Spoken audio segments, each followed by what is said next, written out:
এখন খুবই অল্প উপকরণ দিয়ে আপনিও বানিয়ে ফেলতে পারেন আমার মতন এরকম একটি সিপিএ স্টাইল পারফেক্ট ভেজিটেবল সামুচা। তো এর জন্যই প্রথমে আমরা এখানে কিছু পেঁয়াজ এবং এখানে কিছু গাজরকে আমরা ভালোভাবে কুচি করে নেব, কারণ এগুলো দিয়ে আমরা আজকে সমুচাটা বানাবো। তো কাটাকাটি শেষে চুলে একটি প্যান বসিয়ে ভেজিটেবল গুলো দিয়ে ভালোভাবে সটে করে এগুলোর মধ্যে ধনিয়ার গুঁড়ি, জিরের গুঁড়ি এবং এখানে টেস্টিং সল্ট আর আরো কিছু গোলমরিচ সবকিছু অ্যাড করে দিয়ে ভালোভাবে একটি ভেজিটেবল তৈরি করে নেব।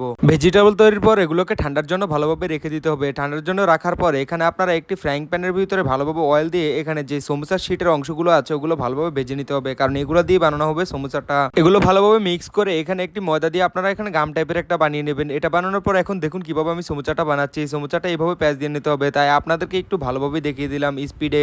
আমি জানি আপনারা সবাই সমুচার এই প্যাঁচটা পারেন। এগুলো করে নেওয়ার পর এখানে কাজ হচ্ছে সমুচাগুলো সবগুলো একসাথে বানিয়ে নেওয়া। তারপর প্যানের ভিতরে ডুবো তেল দিয়ে এগুলোকে ভালোভাবে ভেজে নেবেন যাতে সবটা মুচমুচে হয়। ক্রিস্পি হওয়ার পর আপনাদের কাজ হচ্ছে সমুচাগুলোকে ভালোভাবে নামিয়ে ঠান্ডা করা। তারপর একটা সমুচা ভালোভাবে ভেঙে দেখবেন কিরকম ক্রিস্পি হয়েছে। এই সমুচাটা খেতে অনেক মজা হয়েছে। সো গাইস, আজকে আমার ভিডিওটা এই পর্যন্তই। আপনারা এরকম রেসিপির ভিডিও দেখতে চাইলে আমার চ্যানেলটিকে সাবস্ক্রাইব করবেন। বাই।